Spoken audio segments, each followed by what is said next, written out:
Olha eu aqui de novo e dessa vez eu quero compartilhar algo que diz sobre remédio. Uma prescrição que nós todos precisamos, porque nós vivemos num mundo caído. É a prescrição de Deus para nós e é a oração. E nós vamos aprender um pouquinho sobre essa prescrição com Davi, o rei Davi, no Salmo 13. E nós vamos ler agora o Salmo 13. Até quando, Senhor, esquecer-te-ás de mim para sempre? Orou Davi. Até quando ocultarás de mim o rosto? Até quando estarei eu relutando dentro da minha alma, com tristeza no coração cada dia? Até quando se erguerá contra mim o meu inimigo? Atenta para mim e responde-me, Senhor. Deus meu, responde-me. Ilumina-me os olhos, para que eu não durma o sonho da morte, para que não diga o meu inimigo, prevaleci contra ele, e não se regozijem os meus adversários, vindo eu a vacilar. No tocante a mim, confio na tua graça, regozije-se o meu coração na tua salvação. Cantarei ao Senhor, porquanto me tem feito muito bem. Pense como uma receita médica funciona com a gente. Imagine que lhe prescrevem um medicamento para uma doença que está te incomodando. Você vai sair do consultório médico com nada além do que uma folha de papel com um rabisco que às vezes você mal entende o que está escrito ali. Um pedaço de papel, mas algo muda em você. A prescrição do remédio não é o medicamento em si. Ele apenas te conecta ao remédio que vai aliviar aquele mal que você sente e mesmo curá-lo.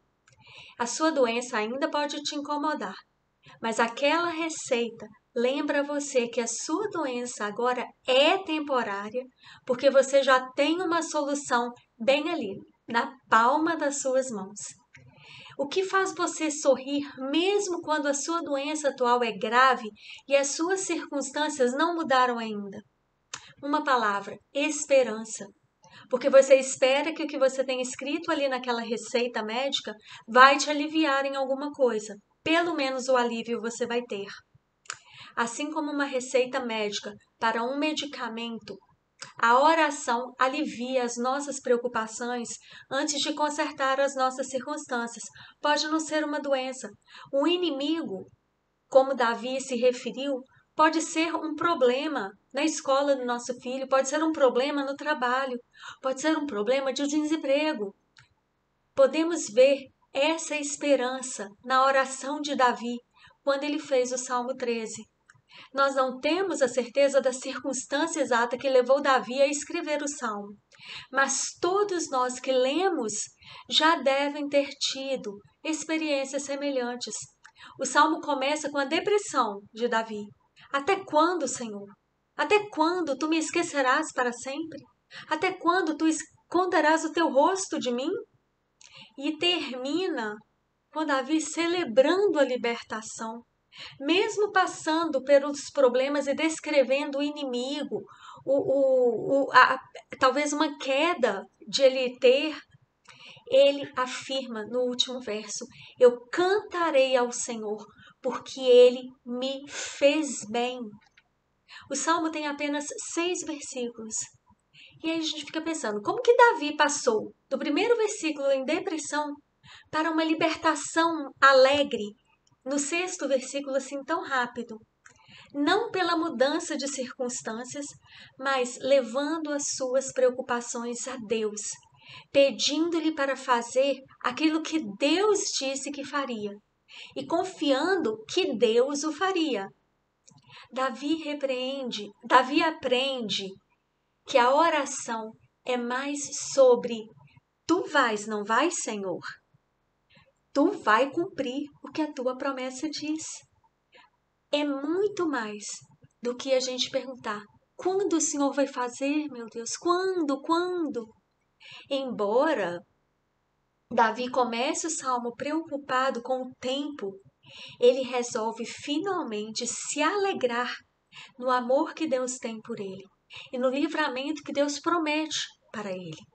O caráter e as promessas de Deus preservaram a alegria de Davi, mesmo quando a sua situação ainda não teve mudança. Como uma receita médica, a oração fornece para nós a esperança que nós precisamos, a esperança para perseverar, como fez com Davi.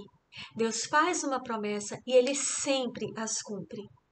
E sabe o que é mais encorajador? Que Jesus nos ensina a orar. E quando ele faz isso, ele não usa um tempo de nos ensinar com cobranças, brigando, xingando. Ele nunca fez isso com seus discípulos. Antes, Jesus, ao ensinar seus discípulos a orar, ele os motiva, ele os incentiva em várias ocasiões, através de histórias, através de parábolas. E ele instava com os seus discípulos quanto à importância de orar e de não perdermos a oportunidade para orar. E daquilo que nós perdemos se não orarmos. Jesus ensina seus seguidores a orar e graciosamente nos ensina que Deus, o Pai, nos vê, não da maneira como uma câmera de segurança vê alguém cometendo crime, mas de uma maneira em que um chefe disfarçado se revela ao premiar um funcionário que está fazendo aquilo que ele deve fazer, bem feito. Quando as nossas orações são ouvidas pela força e sinceridade que elas são feitas, e não pela extensão em que são feitas, Jesus nos assegura que as nossas inseguranças vão desaparecer à medida que nos apresentamos em oração na presença do Pai.